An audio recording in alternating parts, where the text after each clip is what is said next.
오늘은 약간 재밌는 얘기를 하나 드릴 텐데 제가 모 프로그램을 찍다가 과학 유튜버 한 분을 만났습니다. 안될과학의 궤도형을 만났는데 그 형이 이런 얘기를 하더라고요. 여러분들은 어떻게 생각하는지 모르겠는데 아시아에서 코로나가 이런 새로운 바이러스 그래야 돼. 코로나 바이러스가 많이 오는 건 아시아인들이 과거에 그런 바이러스의 침입을 많이 받은 거에 대한 어떤 그런 몸에 그 기억이 있어서 아시아에서 새로운 바이러스가 좀 쉽게 나오는 경향이 있다라는 이론이 있다. 그 제가 그런 얘기를 했어요. 에이 아무리 과학 유튜버여도 에이 나 교과서에서 배웠지. 형 그 획득 형질은 유전되지 않아. 아 이거 다 알잖아 이거. 근데 과학 유튜버 앞에서 그런 얘기가 되는지 모르겠는데 아니 라마르크의 용불용설 교과서에서 배웠지. 기린이 목을 늘리려고 아무리 노력을 해도 내 목은 늘어나지. 내가 근육을 아무리 만들어도 내 근육은 내려가도 내 자식 근육은 안 생기죠. 에이 그 어디서 약을 팔어. 야 이런 소리를 했거든요. 어떻게 생각하십니까? 라마르크의 용불용설이고 기린이 목을 아무리 늘려도 네 자식으로 가면은 목 길이는 늘어나지 않는다. 획득 형질은 유전하지 않는다. 이게 너무 당연한 제 상식이었는데 과학 유튜버가 전문가잖아. 이과시고 사실상 박사잖아. 근데 거기다 대고 제가 뭐라고 할 수도 없고 그래서 집에 와서 살짝 살펴봤어요. 아니 우리가 배울 땐 이게 아니었거든. 라마르크의 용불용설은 분명히 아니었고 그러면 제 길이는 목이 어떻게 길어졌냐? 우리 기억을 더듬어 보면 이거잖아요. 다윈의 자연 선택설. 목이 짧은 그룹은 뭐 나무를 높은 걸 못 뜯어서 도태되고 목이 긴 그룹은 나무를 쉽게 먹을 수 있어서 생존을 한다. 그래서 이렇게 돼서 이쪽이 점점 목이 길어진다. 이게 제가 아는 자연 선택설이거든요. 그쵸? 여러분들도 이렇게 알고 계시죠? 저만 그런 거 아니죠? 자 그런데 생명체가 이렇게 생긴 것들 있잖아요. 이걸 보면은 가끔 이런 생각을 한다는 거죠. 야 이게 좀 너무 의도적으로 곤충이죠. 곤충 변한 거 아닐까? 여기 뭐 지금 뭐 약간 파먹고 뭐 이런 떨어지고 이랬는데 야 이게 좀 의도적인 거 아니냐. 이게 뭔가 얘가 이렇게 되고 싶어서 되는 뭐 후천적 형질이 좀 유전되는 거 아니냐라는 생각을 많은 사람들이 하죠. 과학적으로 그때까지는 증명이 안 됐지만 우리 교수님이 그런 말씀을 하세요. 솔직히 라마르크가 차라리 옳았더라면 얼마나 편했을까. 저런 거 설명해 주실 거 편안하게 설명할 텐데 저게 라마르크가 일단 획득 형질 유전이 틀렸기 때문에 좀 설명이 굉장히 어렵다 이런 한탄을 하셨는데 자 이게 최근에 이론이 조금 바뀌고 있다고 합니다. 좀 깜짝 놀랐는데 어떻게 바뀌고 있냐? 이런 게 있죠. 외부의 자극이 DNA를 바꿀 수는 없죠. 여기 있는 게 뭐 1, 0, 1, 0, 1이 있는데 이거를 뭐 1, 1, 1, 1, 1로 바꿔서 내 아랫대로 내릴 수는 없단 말이에요. 이거를 교수님들의 표현에 쓰면 절대로 여러분 여기서 듣는 지식으로 어디 가서 설명하면 안 됩니다. 전문 교수님이 그걸 들으세요. 제가 문과입니다. 문과 꼭 유념하시고 들으세요. 꼭 유념하시고 문과입니다. 문과적 설명이에요. 문과적 상상력이 들어가 있는 겁니다. 자 이걸 센트럴 도그마라 그런다는데 저 유전학에서는 그게 뭐냐? 유전 정보가 있고 이 DNA가 반으로 쫙 갈라지잖아요. 여기가 쫙 뜯어지죠. 안으로 명령어가 뜯어져서 여기가 ACAA 있으면은 파나 같은 게 아래 이렇게 붙으면서 여기 단백질로 찍혀 나오잖아요. 여기 딱 맞아갖고 이런 식으로 해서 안에 파나 같은 게 찍히는데 이거 뭐 전사 과정이라 그러죠. 어려운 말로 한마디로 유전 정보는 DNA에 있다가 이제 RNA로 와서 RNA에서 단백질로 가는 요 방향으로는 가는데 네가 뭐를 획득했다 그래서 뭐 운동 열심히 하고 뭐 이렇게 늘려서 네가 뭐 네 몸에 신체적으로 획득했다 그래서 거꾸로는 안 간다. 그게 원리라는 거죠. 센트럴도 거꾸로는 여기다가 뭐 전사돼서 그게 RNA를 통해서 DNA로 들어가서 여기를 변화시키지는 못한다. 이제 이게 기본적으로 알려져 있는 건데 한마디로 뭐 체세포가 변화했다 그래서 네가 DNA가 변하지 않는 거 아니냐. 저도 거기까지는 알죠. 그치? 저도 그럴 것 같아. 근데 요즘엔 좀 다르대요. 뭐가 달라? 요런 게 있답니다. 후성 유전학 뭐야? 뭐 어려운 건 가서 공부하시고요. 이게 무슨 소리냐면 지금까지 우린 DNA 얘기를 했는데 DNA 말고 여기 어디에서 뭔가 변화가 있으면은 우리의 유전에 영향을 미치지 않을까 뭐 이런 생각을 한대요. DNA 변화 외에. 자 한마디로 DNA에 둘러싸고 있거나 DNA 거기 안에 있는 그 내용물 말고 DNA가 보면 이걸 풀면은 요 X라는 거 염색체를 풀면은 뭐 이런 걸로 이렇게 감겨 있죠. 요 감겨 있는 요런 메틸기라든지 뭐 히스텐 단백질 뭐 이런 것들이 변화를 하면 뭔가 바뀐다는 거죠. 제가 말하면서도 무슨 말인지 모르겠습니다. 한마디로 DNA 염기서열에 변화가 없더라도 무슨 내용이 발현되는 거를 조절하는 인자들이 있더라. 이거를 문과적으로 얘기를 하면 전 이과적인 설명이고요. 잘 모르겠고요. 프로그램 자체는 안 바뀌는데 온오프 스위치가 뭔가 있다는 거죠. 이게 여기 있는 건 못 바꾸죠. 여기 있는 거는 뭐 안 바뀐다는 거 알겠는데 자 그러면 이거를 자 이과적 설명이 조금 더 나오네요. 자 대충 설명드릴 테니까 가서 찾아보시고요. 예를 들면 이렇대요. 정말 이렇답니다. C 다음에 G가 오는 경우가 있는데 아까 전에 뭐 A, C, G가 오는데 가끔 A, C, G 이런 식으로 오면 뒤에 프로그램 짜면 그럴 경우 있죠. 무슨 구문이 붙을 if then CH3 메티로라 그런 이런 구문이 붙을 수 있는 경우가 있다고 합니다. 자, 근데 저런 게 붙으면은 이 문과적으로 우린 이해를 하죠. 저런 게 붙으면 온오프 스위치가 붙는 거다. 뭔 말인지 모르겠는데 한마디로 어떤 곳은 저런 아까 전에 A, C, G 뭐 이런 게 있으면은 어떤 뭐가 붙고 이게 어느 때는 많이 붙고 어떤 때는 적게 붙고 하는데 이게 그럼 뭐가 중요한데 일단 1번은 이런 게 있죠. 프로그램은 그대로인데 요게 후천적으로 붙을 수 있다는 거죠, 어딘가에. 저 스위치가. 근데 이 스위치가 운 없어서 잘못 붙으면 너무 많이 붙거나 너무 적게 붙으면 오프를 만약에 했다. 오프가 많이 눌렸다. 그러면은 종양 억제 프로그램에 가서 이런 게 많이 붙었는데 오프가 되면 종양이 많이 발생할 수 있다. 그럼 저기 이제 뭐 암으로 간다 이제 그런 얘기를 하는 건데 자, 그래서 조금 더 얘기를 드리면 저런 스위치가 어떤 경우에는 많이 붙고 어떤 경우에는 적게 붙고 하는데 스위치가 특정 부위에 너무 많이 생기거나 너무 적게 생기거나 하면은 몸에 문제가 생기니까 이제 암으로 변해할 수 있다는 건데 문제는 저런 스위치는 살면서 환경에 의해서 바뀔 수가 있더라. 그걸 뭐 아까 얘기한 뭐 후속 유전학이라 했을까 후속 유전 표제라고 그런다는데 그러면 알겠어. 내가 살면서 환경이나 내가 먹은 거에 의해서 뭔가 내 몸에 뭐가 바뀐다는 걸 알겠는데 우리의 궁금증은 이거죠. 그건 내 얘기고 이게 유전이 되나? 이게? 내가 뭘 먹어서 뭐 해서 뭐 몸이 어떻게 바뀐 건 알겠는데 이게 유전이 돼? 기린이요? 이런 얘기를 합니다. 자, 여기서부터가 믿거나 말거나인데요. 과학이니까 믿으셔야겠죠? 이 어떤 수컷한테 뭔가 훈련을 막 시켜요. 수컷 생쥐한테. 그럼 문제는 이 수컷의 정자를 통해서 낳은 새끼들이 이 수컷 생쥐가 어떤 냄새를 맡게 훈련을 시키면 이 냄새에 반응을 하더라. 그러니까 아빠 생쥐가 무슨 향이라 그럴까? 모기향의 냄새를 계속 맡게 하면은 냄새를 모기향을 주면서 전기 충격을 계속 가하면 이 새끼들도 모기향 냄새가 나면은 움찔한다는 거죠. 잔인한 실험입니다. 잔인한. 그러니까 모기향 틀은 다음에 다리에 전기 충격을 쥐한테 열심히 가했더니 이제 수컷 생쥐는 이 모기향에 트라우마가 생겼을 거 아니야. 모기향 냄새만 나면 전기 충격이 오는구나. 이걸 알아서 정신적 외상이죠. 외상을 느끼게 했는데 문제는 이 수컷의 새끼들이 모기향을 틀으니까 깜짝 놀란다는 거죠. 야, 이거 뭐야 이거. 깜짝 놀란다는 현상이 있다고 실험이 되니까 야, 그러면 부모의 경험이나 학습이 새끼들이 영향을 받았다. 이 말인 즉슨 왠지 유전이 되는 것 같다. 동물 발현 시험 결과는. 근데 그렇다고 이걸 인간에게 하긴 좀 그렇잖아. 인간을 묶어놓고 모기향 틀은 다음에 전기 충격을 열심히 주다가 걔한테 아기를 낳으라 그래서 그 아기가 한 대여섯 살 될 때까지 기다렸다가 또 전기 충격을 열심히 주기는 쉽지 않으니까 그렇게 하기 쉽지 않으니까 이걸 이제 DNA 유전체 단에서 찾아야 되는데 문제는 그거 찾기 쉽지 않죠. 뭐 이렇게 돼 있을 거 아니야. 안 봐도 ACG 111000 뭐 이렇게 돼 있는데 야, 이거 뭐 어딘가에서 되긴 될 것 같은데 찾기 쉽지는 않은 것 같고 그래서 유전이 되는 것 같다라는 게 요즘의 이론이라고 합니다. 그래서 이런 게 나왔대요. 2010년 타임지 기사입니다. 당신의 DNA가 당신의 운명이 아니다. 여기 있죠. Why your DNA isn't your destiny. 그러니까 너의 DNA가 너를 결정을 한 게 아니다. 우리가 후천적으로 겪거나 얻은 형질이 우리 몸의 기록으로 남아서 야, 이게 실합니까? 일부가 후대에 전달될 수 있다.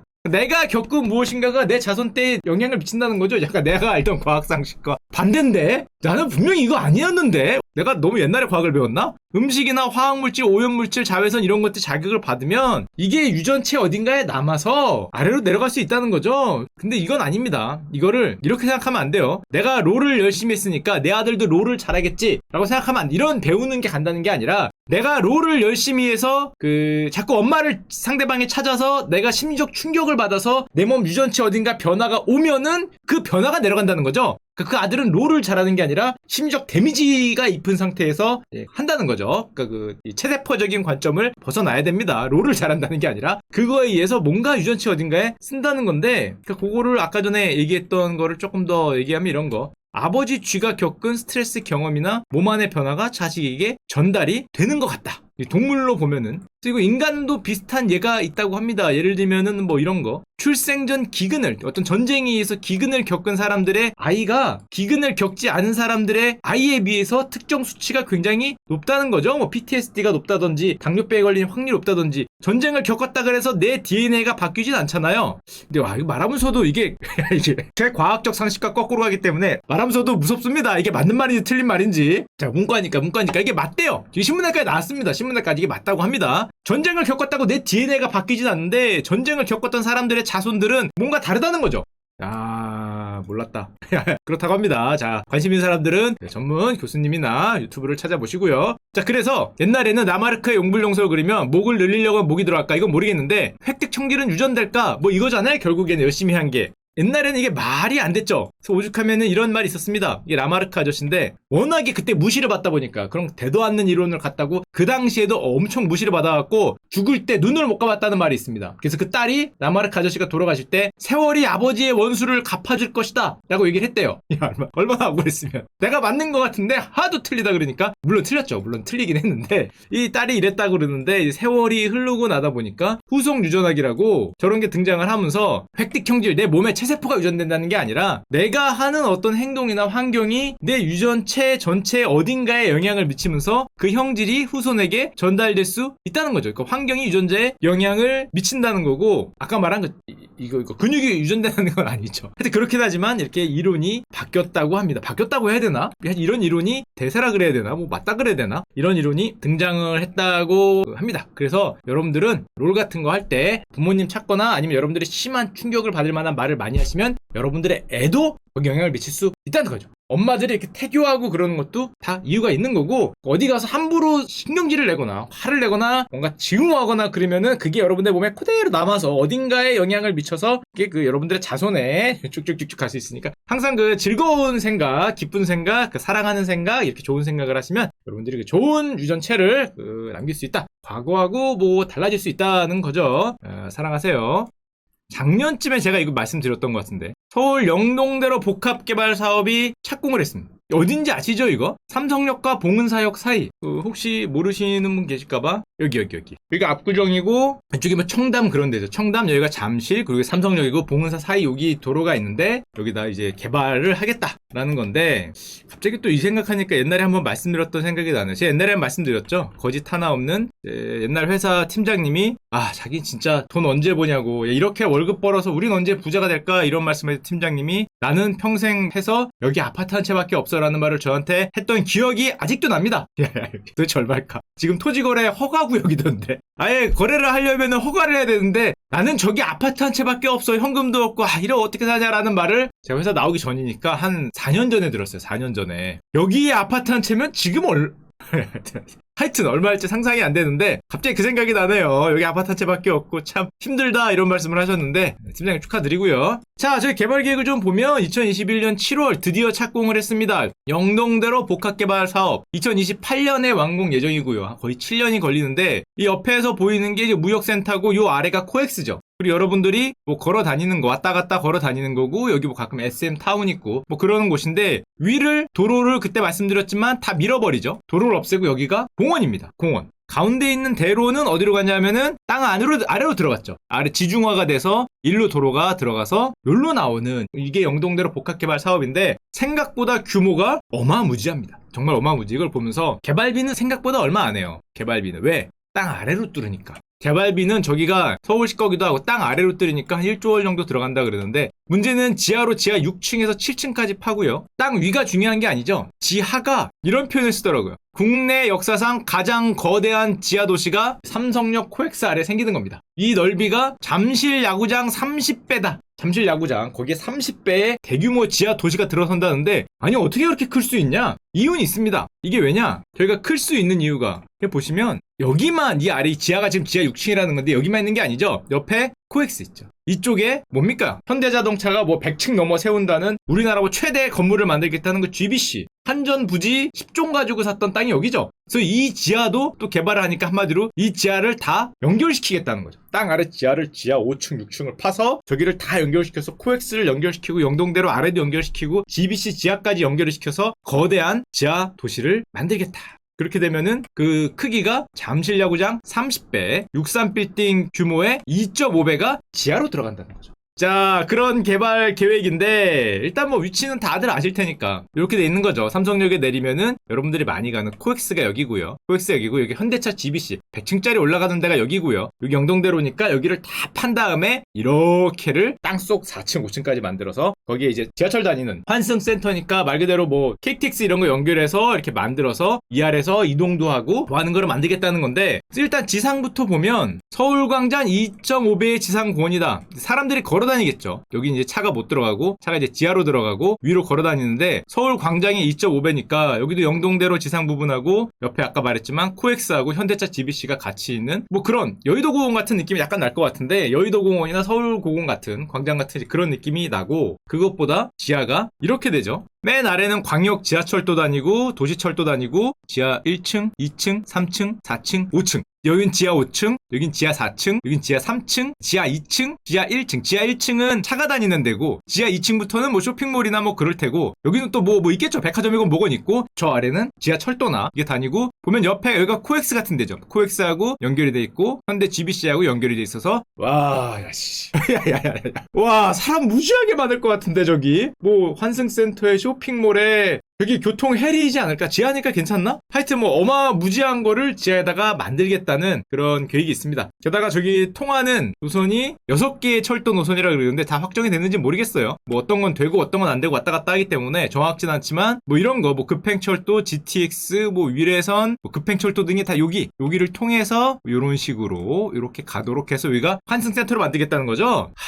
저 복잡한데 환승센터를 지하 6층에 넣는 거니까 지하 6층에다 그걸 넣어서 이제 교통의 거점이자 뭐 이런 데를 만들겠다. 그리고 그 옆에 있는 현대자동차 GBC 글로벌 비즈니스 센터 초안은 이거였죠. 바뀔지 모르겠지만 아직 확정이 안 됐어요. 초안은 지상 105층의 높이가 570m였습니다. 569m. 우리나라에서 가장 높은 빌딩. 여러분 뭐 올림픽대로나 뭐 그런 데 지나가다 보시면 사우론의 눈 있죠? 롯데월드 타워. 그거보다 높습니다. 원래 계획은 사우론의 눈보다 높은 게 삼성에 이제 세워질 예정이기 때문에 원래 예정이었죠. 지금도 뭐 세워질 수도 있어요. 왜냐면은 옛날에 보여드렸지만 저거를 105층짜리 하나로 만드냐 돈이 너무 많이 드니까 50층짜리 3개로 만드냐 이걸로 지금 왔다 갔다 하고 있는 것 같은데 아직 확정은 안 난 것 같아요. 인허가 문제가 있기 때문에 하여튼 둘 중에서 어떤 안이 됐던 간에 저기에 어제 엄청난 건물이 들어설 예정이고 한마디로 아까도 말씀드렸지만 코엑스 지하, 연동대로 환승센터 지하, GBC 지하를 다 합치면은 대한민국 역사상 가장 거대한 지하도시 개발 계획이 이제 첫 삽을 떴습니다. 한 7년 걸린대요 만드는데.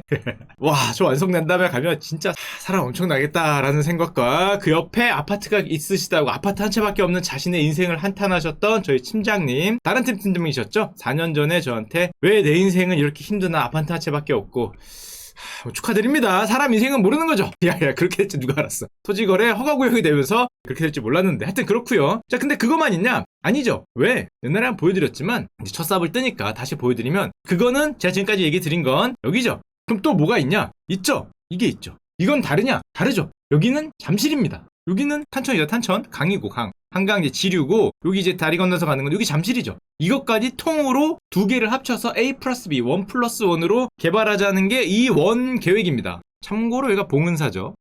우리나라에서 아마 땅값이 가장 비싼 절이지 않을까. 여기 현대자동차 부지가 10조였으니까 그때에 비해서 더 올랐을 거 아니에요. 비스무리한 봉은사 부지는 도대체 얼마일까? 이런 불충한 생각을 하면 안 되지만 종교시설을 돈으로 따지는 이런 불충한 생각을 하면 안 되지만 이제 경제 유튜버니까 이제 그런 거 하는 사람이다 보니까 궁금하긴 하던데 하여튼 이런 불충한 생각을 하면 안 되고요. 요걸 두 개를 1+1 A 플러스 B로 개발하자는 계획이 있습니다. 요 잠실과 지금 여기 한강 지류니까 요 지류까지 한꺼번에 개발을 하겠다는 게 그 계획 이름이 국제교류복합지구 계획인데 이거만 갖고 아니죠. 하나 더 한다는 건데 그 돈은 글로벌 마이스라 그러는데 마이스라는 게 이제 뭐 회의하고 인센티브하고 뭐 컨벤션하고 하는 약자라고 합니다. 마이 산업이라 그러는데 한 2.5조를 넣어서 아까 전에 A 플러스 B에서 B에 한 2.5조를 넣어서 투자를 하겠다. 2.5조는 그럼 어디서 나오냐? 재원이. 물론 절반은 C나 뭐 구가 되겠죠. 근데 많은 부분은 현대차가 GBC 부지를 한전에서 매입할 때 1조 7천억의 공공기여금을 서울시에 냈죠. 그래서 요거 중에서 일부분, 뭐 일부분은 강북으로 간다 그러고 일부분을 가지고 지금 투자를 한다는 건데 이 B 부분의 투자도 장난이 아닙니다.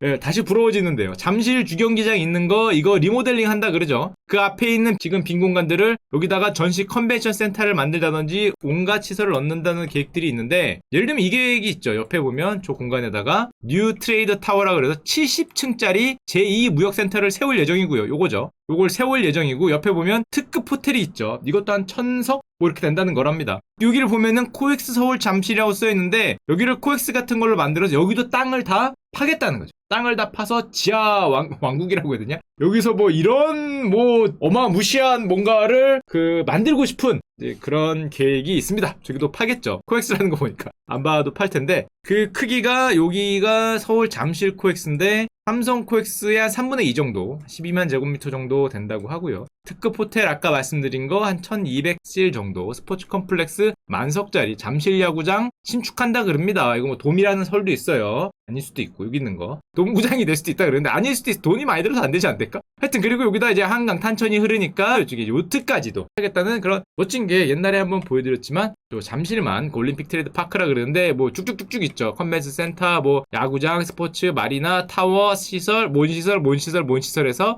역시 6년, 역시 한 2028년에서 2017년 되면은 동시에 완공이 짜잔 되겠죠. 2003년 될 텐데 동시에 완공이 되면서 저 지역이 완전히 황골탈퇴할 예정입니다. 지금부터 시작이니까 아마 한 6, 7년 뒤에 보지 않을까? 요렇게 되는.